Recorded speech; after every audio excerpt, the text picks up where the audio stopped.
Forget everything you know about Terrell Owens. His on-field absurdity, his off-field, well, absurdity fits there too, but forget all that.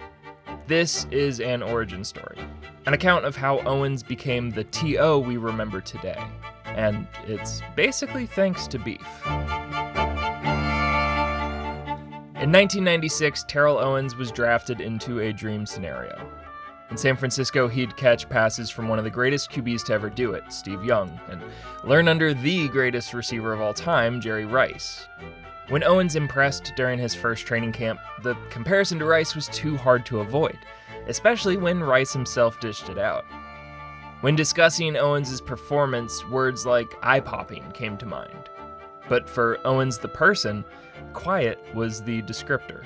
Owens watched, he learned, and he waited for his turn, which didn't take long. Injuries ahead of Owens turned him into the team's second leading receiver as a rookie. A year later, when Rice mangled his knee, a larger spotlight on Owens just made it easier for Young to find him all season long. Dude stepped up fast and showed star potential, which made life easier for the 49ers' brand new, first-time NFL head coach, Steve Mariucci. Mariucci inherited some very large shoes to fill.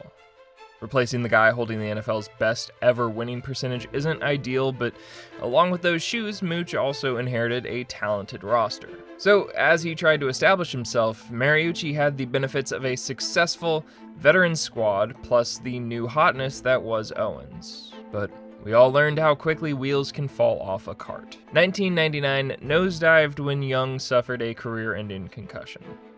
As 28-year-old rookie Jeff Garcia took Young's place, San Francisco entered a rebuild nearly overnight.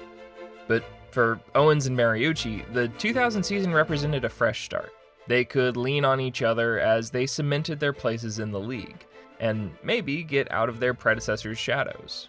Well, after an 0-3 start, we felt a tremor. Rice acknowledged that his longevity might have prevented the younger guys from developing quicker. It's a selfless thought, but one that Owens disagreed with. Not only did Owens disagree, he chose to point his finger at, to use his words, the coach. In Mariucci's eyes, it's normal for receivers to want the ball, so no harm in that. The 49ers headed to their game in Dallas. Mariucci would make sure Owens got the ball. Everyone would be happy, right? Well, if that quote was a tremor, then what happened next was a sandworm erupting from beneath Cowboys Stadium. Let's start with the good. San Francisco got their first win of the year, and Owens helped that happen from start to finish. Now the bad. This celebration after his first touchdown on the day was the first step in turning a forgettable September football game into something much more iconic. On the very next drive, Emmitt Smith reclaimed the star for Dallas and dramatically slammed the ball down, sending a message to the Niners and any sandworms lurking below. But Owens heeded no warning. After Garcia found Owens from 1 yard out for a nail in Dallas's coffin, T.O. immediately returned to midfield to celebrate on the star a second time. Look at him right here, so carefree, just enjoying his touchdown. And if we advance a couple frames, oh, hi George Teague. The Cowboys safety bowled over T.O. with players from each side in pursuit. As for T.O., well, he went back to his claimed position and showed absolutely zero stress, even as the referees urged him off the field. That moment muddied what should have been a celebratory weekend for the team. After the game, Mariucci did his best to minimize, saying that emotions might have gotten the best of a team that hadn't won in a while. Class really became the word of the day, and Jerry Rice's shadow loomed even in this moment. Owens got the message, heard what coach had to say, but emphasized in order for him to play on the level he does, he needed to do it his way. T.O. had no plans to change, and when pressed as to if he'd do it again, a one-word answer sufficed. Well, Mariucci decided to give Owens time to reconsider. This boiled down to the coach feeling like Owens had disrespected the game, which was then compounded by his lack of remorse when speaking to the media. Owens apparently did not take his punishment well. But the week away appeared to clear T.O.'s head. He returned, met with Mariucci, and looked towards moving on. Mooch even admitted his expectations might have been off. It's unfair to hold anyone to Rice's standard. Now, there is some irony here, but onwards. The rest of 2000 played out quietly. From there on, Owens' largest outburst came when he dragged his teammates for not giving their all. He apologized to the team for these comments, but many felt no apology was necessary, and Mooch only hurt a guy trying to get the most out of his peers. So, for now, it looked like Dallas was just a blip on a career year for T.O. where his acts of absurdity stayed in the realm of performance. That sort of performance likely made this difficult decision a touch easier. For our purposes, releasing Rice presented two things. First, Owens became the 49ers' unquestioned star. And second, it gave Rice an excuse to speak his mind. He admitted to feeling like he and Mariucci were never on the same page, which caught the coach off guard a bit. But more importantly, he gave us a very reliable insight into T.O. It's almost like Rice was saying, "Hey Mooch, I know we had our differences, but man, you gotta look out." Case in point, Owens had not forgotten the game check he lost to suspension. This got snuffed out quickly once Mariucci opened his checkbook, though. That's what we call harmony. The team carried that harmony into the 2001 season. No Young, now no Rice. Well, no problem. They needed to find their new identity still, but it's wild how much winning can solve. It didn't matter how much or how little Owens was involved, the wins were coming, and that's what mattered. And to coach's credit, after that comment from Owens, he made sure the ball went to his number one guy. But what about when the winning stopped? What about when the ball stopped finding Owens? Or when the team, let's say, came out of their bye week and blew a huge lead to the Bears? Well, get your popcorn. Owens had a valid thought about what it takes to keep a lead in the NFL. Don't let up.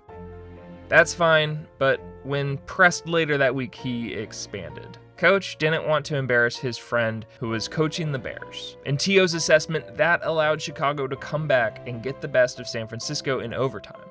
I suppose we should follow Owens' lead and ignore how the game ended on a ball he bobbled straight to a Bear who returned it for a game-winning pick six.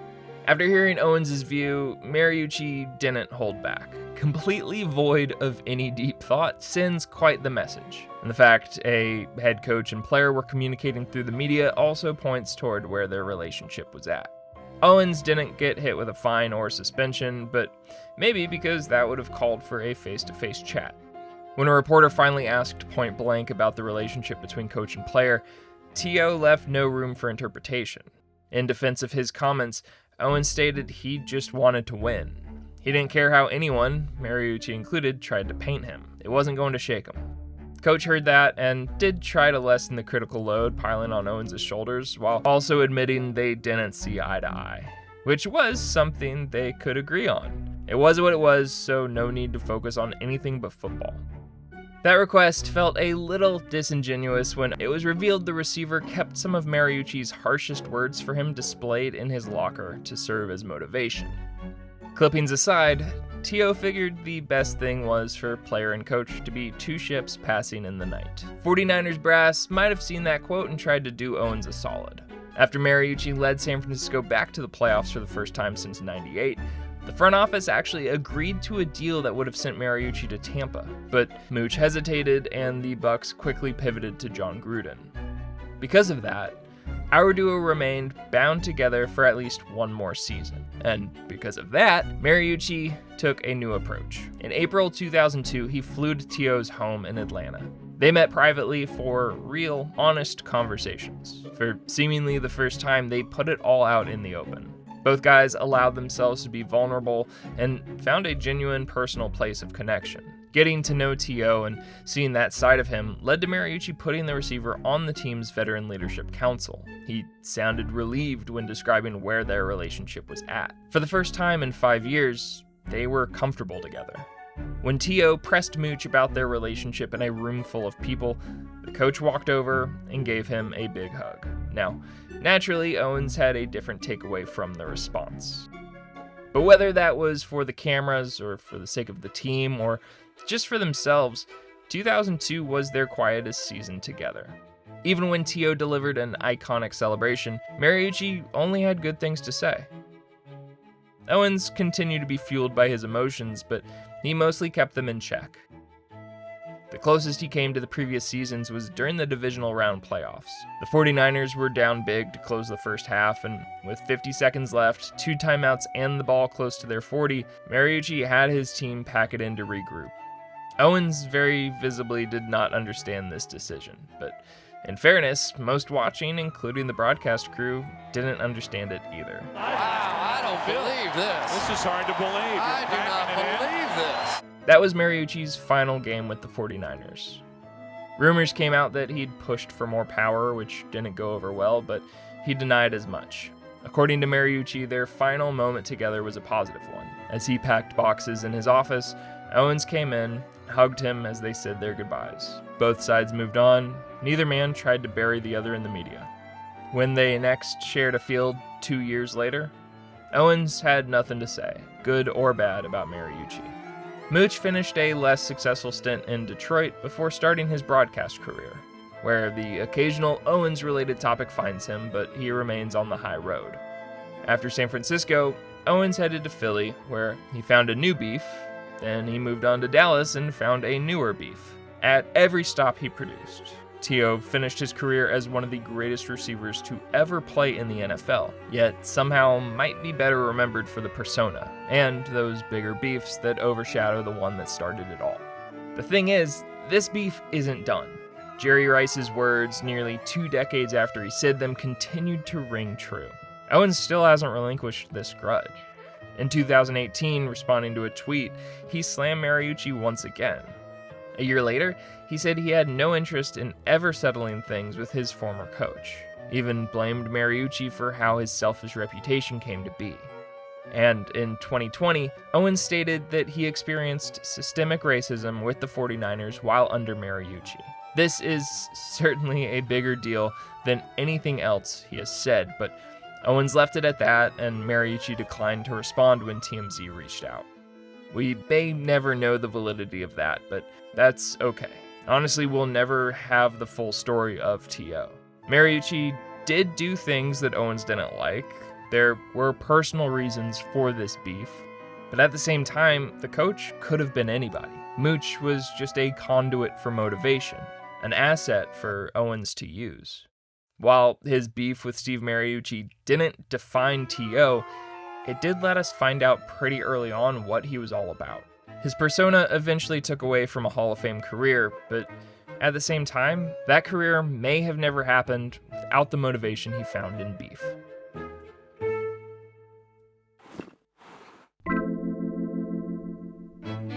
Hey, thanks for watching. If you haven't already, please subscribe to us on YouTube. Go drop a comment, slam us with a like. If you just want more TO beef-related content, we've got you covered. And if not, well, I hope you enjoy the rest of your day.